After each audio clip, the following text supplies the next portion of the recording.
देश और दुनिया की सबसे मशहूर कहानियाँ हिंदी में रोशनी के संग। चलिए शुरू करते हैं आज की कहानी।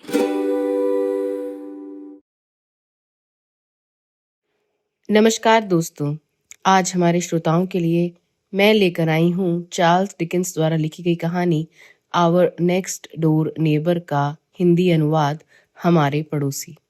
तो चलिए शुरू करते हैं हमारी आज की मुलाकात। हम सब लोग जब सड़क पर चल रहे होते हैं तो हमें ये जानने का बड़ा कौतूहल रहता है कि हमारे आसपास रहने वाले कैसे हैं और वे क्या करते हैं।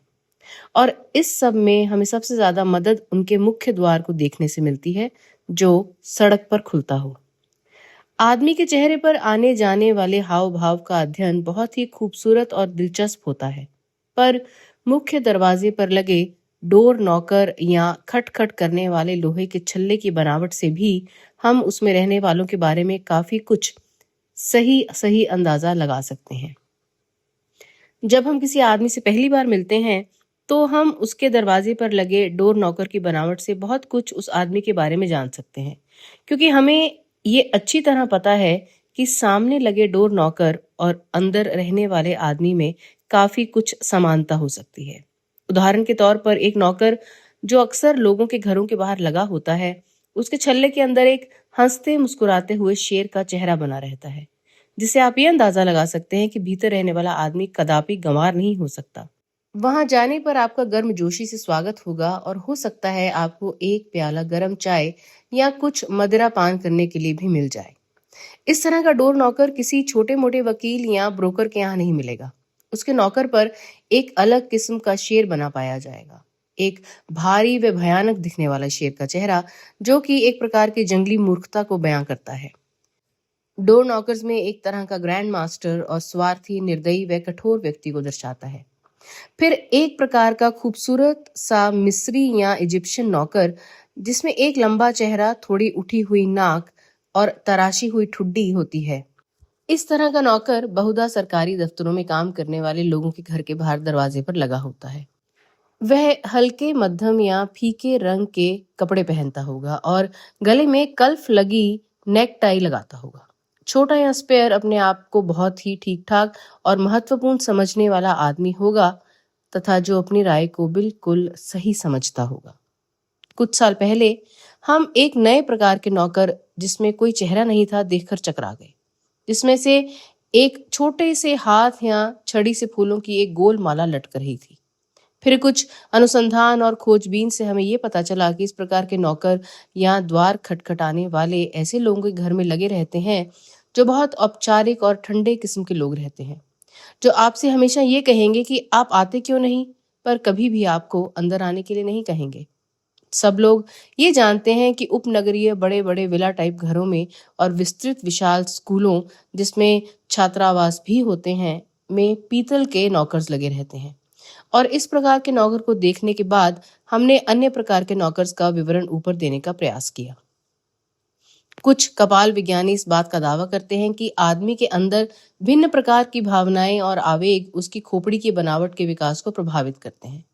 इसके कहने का तात्पर्य ये नहीं है कि आदमी के स्वभाव के परिवर्तन उसके दरवाजे पर लगे नौकर में परिलक्षित होंगे। हम केवल ये कह सकते हैं कि हो सकता है जो आकर्षण एक व्यक्ति और नौकर में होता है, उसके मद्देनजर वह अपने नौकर को अपने व्यक्तित्व के अनुसार बदल दे। यदि आप बिना किसी कारण के ही अपना घर बदलते हुए पाएं, तो आप ये मानकर चलिए कि उसके व्यक्तित्व और नौकर में सामंजस्य ना होने के कारण उसने ऐसा किया, पर वह स्वयं इस तथ्य से अवगत नहीं होता है। ये एक नई थ्योरी या सिद्धांत है, पर मैं इसे प्रतिपादित करने का जोखिम उठा रहा हूँ। नौकर्स के बारे में इतनी कुछ व्याख्या करने के बाद हमें ये बड़ी चिंता का विषय लगा कि हमारे बगल वाले पड़ोसी ने अपना नौकर बिल्कुल ही हटवा दिया और उसकी जगह एक घंटी लगवा दी।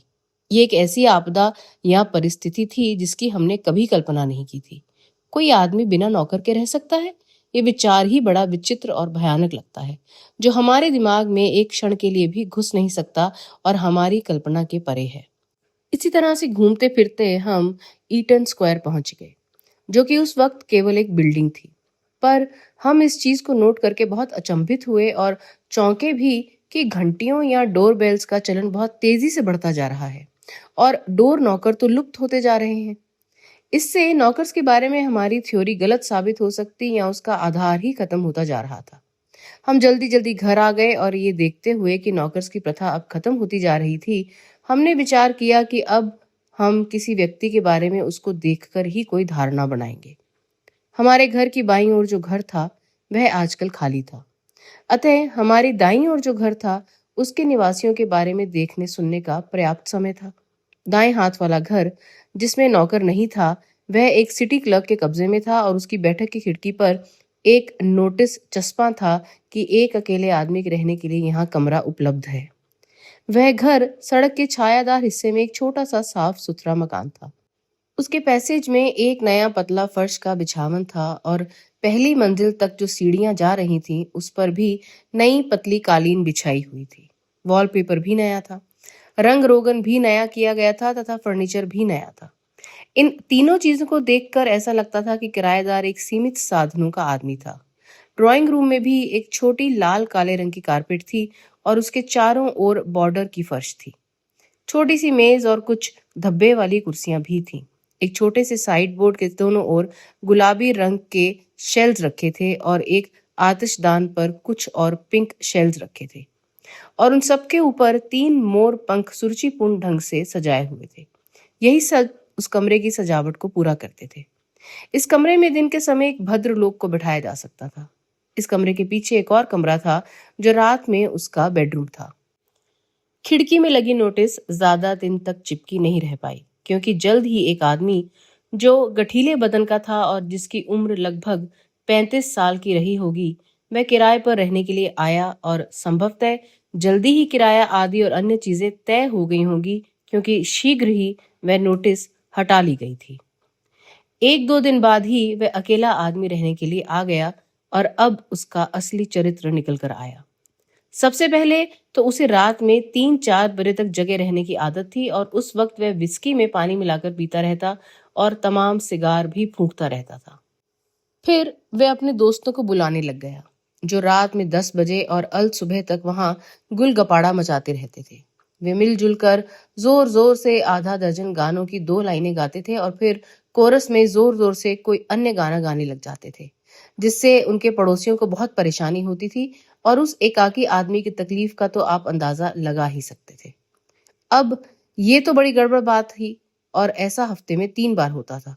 और यही सब कुछ नहीं था, क्योंकि जब वे लोग अल सुबह बाहर निकलकर जाते थे, तब भी रास्ते में वे तरह तरह की आवाजें जोर जोर से निकालते और कभी कभी तो ऐसी आवाज में चिल्लाते जैसे कोई औरत बहुत परेशानी में हो। और एक दिन रात को ऐसा हुआ कि लाल चेहरे वाला एक आदमी, जिसने सफेद रंग का हैट लगाया हुआ था, ने घर नंबर 3 में जाकर दरवाजा खटखटाया, जिसमें सफेद बालों वाला एक आदमी रहता था। उस आदमी ने सोचा कि शायद उसकी किसी विवाहित लड़की की समय से पूर्व तबीयत खराब हो गई हो। वह अंधेरे में टटोलते हुए सीढ़ियों से नीचे उतरा और कई चिटखनियां और ताले खोलने के बाद दरवाजा खोला। दरवाजा खोलने पर उसने देखा कि सामने लाल मुंह वाला एक आदमी, जो सफेद रंग का एक हैट पहने हुए था, खड़ा था और जिसने आधी रात में दरवाजा खटखटाने के लिए माफी मांगी और कहा कि क्या उसे एक गिलास ठंडा झरने वाला पानी मिल सकता था, और साथ में एक शिलिंग का उधार भी, जिससे वह कैब लेकर अपने घर पहुंच सके। इतना सुनकर उस वृद्ध आदमी ने अपना दरवाजा जोर से बंद कर लिया और ऊपर जाकर खिड़की खोलकर जग का सारा पानी नीचे उस पर फेंक दिया। पर गलती से वह पानी किसी दूसरे आदमी के ऊपर पड़ा और उसके बाद सारी गली में शोर शराबा मच गया। एक मजाक ही होता है, और यदि दूसरा आदमी उस मजाक को समझ सके तो बहुत अच्छी बात है, वरना बात बिगड़ सकती है। पर हमारी गली में जो लोग रहते थे वे बड़े सुस्त किस्म के लोग थे और इस तरह के मखौल आदि को समझने में असमर्थ थे। इस सब का परिणाम ये हुआ कि हमारे पड़ोस में जो सज्जन अकेले रहते थे, उनको अपने किराएदार से कहना पड़ा कि या तो वे अपने दोस्तों को घर पर बुलाना छोड़ दे या मकान खाली कर दे। उस आदमी ने इस डांट फटकार को गंभीरता से लिया और उसने वादा किया कि भविष्य में वह अपने दोस्तों को घर नहीं बुलाया करेगा और अपनी शामें किसी कॉफी हाउस में गुजारा करेगा। इससे उसने और मोहल्ले में रहने वाले लोगों ने सुकून की सांस ली। पर यह शांति ज्यादा दिन तक टिक नहीं पाई। अगली रात तो ठीक ठाक बीत गई, पर उससे अगली रात फिर से उतना ही शोर शराबा होने लगा, दरअसल पहले से भी ज्यादा। उस एकाकी पुरुष के दोस्तों ने, जो उसको पहले एक एक दिन छोड़कर मिलने आया करते थे, उन्होंने तय किया कि वे उसे रोज रात घर तक छोड़ने आया करेंगे। और अब उसे छोड़ने के बहाने और शोर मचाते हुए उससे बाय बाय और गुड नाइट कहते, तथा वह एकाकी आदमी भी घर में शोर मचाते हुए घुसते, सीढ़ियों पर धप धप करके चढ़ते तथा ऊपर जाकर धप धप करके जूते निकालकर इधर उधर फेंकते। अतः हमारे बगल वाले पड़ोसी ने उस एकाकी पुरुष को घर छोड़ने का नोटिस दे दिया तथा कुछ दिन बाद वे किराएदार ऊपर का घर खाली करके अन्यत्र चला गया, अपने नए मकान मालिक और पड़ोसियों का मनोरंजन करने। फर्स्ट फ्लोर पर खाली अपार्टमेंट के लिए जो अगला अभ्यर्थी था, वह परेशान करने वाले जेंटलमैन से बिल्कुल अलग प्रकृति का था। वह लंबा पतला व युवा आदमी था और उसके सिर पर खूब घने व भूरे बाल थे तथा लाल रंग के गलमुच्छे थे और थोड़ी हल्की सी मूछें भी थीं। उसकी ब्रांडेड शर्ट थी जिसके पीछे मेंढक बने थे और वह सलेटी रंग की पैंट पहने हुए था, चमड़े के ग्लव्स, और कुल मिलाकर वह मिलिट्री वाला दिखता था। वह उस विनोदी स्वभाव और गुलगपाड़ा मचाने वाले आदमी के बिल्कुल विपरीत था, बहुत तहजीब वाला और नम्रता से बातचीत करने वाला। जब वह पहली बार घर देखने आया तो उसने पूछा कि क्या उसे चर्च में एक सीट मिल जाएगी, और जब वे इस बात के लिए राजी हो गए कि वे उसे ले जाएंगे, तब वह लोकल चैरिटीज के बारे में जानना चाहता था। वह इसलिए कि वह अपने सामर्थ्य में से जो कुछ भी अंशदान हो उन्हें दे सके, जो सबसे ज्यादा उसके योग्य हो। हमारा निकट पड़ोसी अब पूर्णतः संतुष्ट था। उसको एक ऐसा किराएदार मिल गया था जो बिल्कुल उसी की सोच का था, एक गंभीर व अच्छे स्वभाव वाला आदमी जिसकी सोच उसी की तरह थी, जिसको किसी तरह का गुलगपाड़ा पसंद नहीं था और जिसको अपना रिटायरमेंट पसंद था। उसने अपनी नोटिस को शांत मन से उतार लिया और उन तमाम शांतिपूर्ण रविवारों के बारे में सोचने लगा जो अपने नए किराएदार के साथ वह बिताएगा, बातचीत करेगा और अखबारों की अदला बदली करेगा। वह गंभीर आदमी आ गया और उसका सामान गांव से अगले दिन आने वाला था। उसने अपने मकान मालिक से एक साफ कमीज और प्रार्थना की किताब मांगी और जल्द ही सोने चला गया, तथा साथ ही में हमारे पड़ोसी को हिदायत दी कि उसे सुबह 10 बजे से पहले ना उठाया जाए, क्योंकि वह बहुत थका हुआ है और आराम करना चाहता है। अगली सुबह उसे 10 बजे आवाज दी गई। थोड़ी देर बाद उसे फिर आवाज दी गई। अंदर से कोई जवाब नहीं आया। अब हमारे पड़ोसी का माथा ठनका।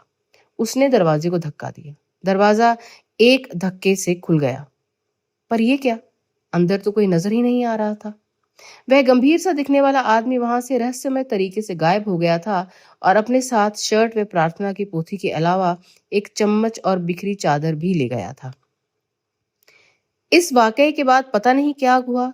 हमारे पड़ोसी ने जो अगली नोटिस अपनी खिड़की पर लगाई, उसमें केवल यह लिखा था कि पहली मंजिल का अपार्टमेंट खाली है। ऐसा लगता था कि अब उसे अकेले किराएदार को किराए पर कमरा देने में डर लग रहा था। जल्द ही वह नोटिस भी हट गई। जो नए किराएदार आए, उन्होंने पहले तो हमारी जिज्ञासा जागृत की और फिर उसमें हमारी दिलचस्पी भी बढ़ गई। वे लगभग 18-19 साल का एक युवा लड़का और उसकी माता थी, जो लगभग 50 वर्ष की या उससे कुछ कम ही रही होंगी। माँ एक विधवा थी और लड़के ने अभी शोक के कपड़े पहने हुए थे। वे लोग गरीब थे, काफी गरीब थे, क्योंकि उनकी आय का एकमात्र साधन का स्रोत उसके लड़के द्वारा कुछ किताबों की नकल करने या उनके अनुवाद करने से जो पैसा उसको बुक सेलर्स या प्रकाशकों से मिलता था, जो कि बहुत थोड़ा ही होता था, वही था।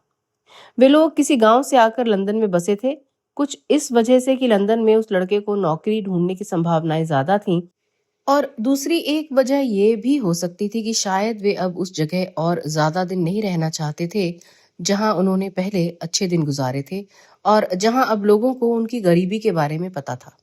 वे अपने बुरे दिन में भी गर्व से सिर उठाकर जीना चाहते थे और अपनी कमजोरियों व विपन्नता को अजनबियों को बताना नहीं चाहते थे। उनके दुर्दिन कितने कठिन थे और वह लड़का उन्हें दूर करने के लिए कितने कठिन प्रयास कर रहा था, इसका किसी को कुछ पता नहीं था। हर रात वह 3-4 बजे तक काम करता रहता था और रात में उसके खांसने, आतिशदान में आग कुरेदने तथा लकड़ी खड़खड़ाने की आवाज हमें सुनाई पड़ती थी और दिन में हम पड़ोसियों को यह पता चल रहा था कि उसके चेहरे पर जो हल्की सी गैर जमीनी रोशनी या चमक सी दिख रही थी, वह किसी भयानक बीमारी की ओर इशारा कर रही थी। जिज्ञासा से कुछ अधिक पड़ोसी भावना से प्रेरित होकर हमने अपना परिचय बढ़ाना चाहा और उनसे कुछ घनिष्ठता पैदा करने का प्रयास किया। हमें जिस चीज का डर था वही सच निकला। बहुत तेजी से उस लड़के की तबीयत गिरती जा रही थी। अगले साल के जाड़े, फिर बसंत ऋतु और फिर गर्मियों में भी उसकी खांसी और छाती का दर्द बढ़ता ही गया। उसकी तकलीफ बढ़ती ही जा रही थी तथा उसकी माँ का घर खर्च चलाने के लिए सिलाई कढ़ाई जो भी काम मिल सका करने लगी। पर इस सब के बावजूद वह कुछ शिलिंग यदा कदा कमा पाती थी। लड़का भी लगभग बराबर ही अपने काम में लगा रहता था। वह क्षण क्षण करके मर रहा था, फिर भी कभी कोई गिला शिकवा नहीं करता था और ना ही उसकी आवाज कभी सुनाई पड़ती थी।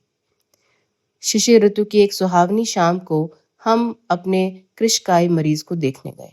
पिछले 2-3 दिनों से उसकी रही सही शक्ति भी कमतर होती जा रही थी। वह खिड़की के पास रखे सोफे पर बैठकर शहर में डूबते हुए सूरज को देख रहा था। उसकी माँ बाइबल पढ़ रही थी, जिसे बंद करके वह हम लोगों से मिलने के लिए आगे बढ़ी। मैं विलियम से कह रही थी, उसने बताया कि हम फिर से गांव में किसी खुली जगह चले जाएं, जहां उसे ताजा हवा मिल सके और उसकी सेहत बेहतर हो जाए। वह बीमार नहीं है, बस इधर ज्यादा काम करने की वजह से वह कमजोर हो गया है, बेचारा। उसने अपने आंसू पोंछने के लिए दूसरी ओर मुंह फेर लिया। उसने अभी भी विधवाओं वाली टोपी पहन रखी थी, जिसको उसने ठीक ठाक किया, पर अपने आंसू छिपाने की उसकी कोशिश नाकाम रही। हम सोफे के सिरहाने बैठ गए, पर कुछ बोले नहीं, क्योंकि उसकी प्राणवायु धीरे धीरे क्षीण होती जा रही थी और हमारे सामने ही उसकी सांस तेज चलने लग गई थी। हर बार सांस लेने पर उसके दिल की धड़कन हल्की पड़ती जा रही थी और उसे ज्यादा प्रयास करना पड़ रहा था। लड़के ने अपना एक हाथ हमारे हाथ में रख दिया और दूसरे हाथ से अपनी माँ की बाहों को पकड़ लिया और फिर फुर्ती से उसे अपनी ओर खींचा ताकि जल्दी से उसके गालों को चूमे। वह थोड़ा सा रुका, फिर अपने तकिए पर फिर से लुढ़क कर धंस गया और उसकी माँ के चेहरे की ओर चाहत से बड़ी देर तक देखता रहा। विलियम, विलियम, उसकी माँ काफी देर तक फुसफुसाकर बोली, मेरी ओर इस तरह मत देखो, मुझसे बात करो मेरे बेटे। लड़का बहुत शांति से मुस्कुराया, पर एक क्षण बाद ही उसका चेहरा ठंडा और गंभीर मुद्रा में बदल गया।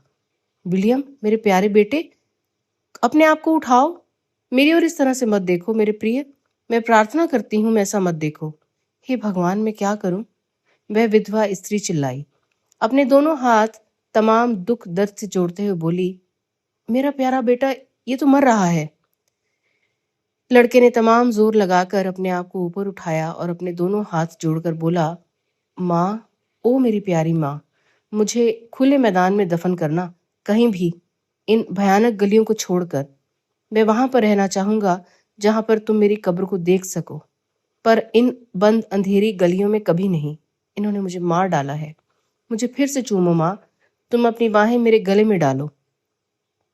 वह वापस बेदम होकर लुढ़क गया और उसके चेहरे पर एक अजीब सा भाव आ गया, जो कि दर्द का नहीं था, ना पीड़ा सहने का था, पर एक अवर्णनीय मांसपेशियों और चेहरे की हर रेखाओं के ठहर जाने का था। लड़का दूसरी दुनिया में जा चुका था। दोस्तों, अब हमारी मुलाकात को यहीं समाप्त करते हैं इस बहुत ही मार्मिक कहानी के साथ। मैं हूं आपकी दोस्त रोशनी और आप सुन रहे हैं बातचीत and short stories with Roshni.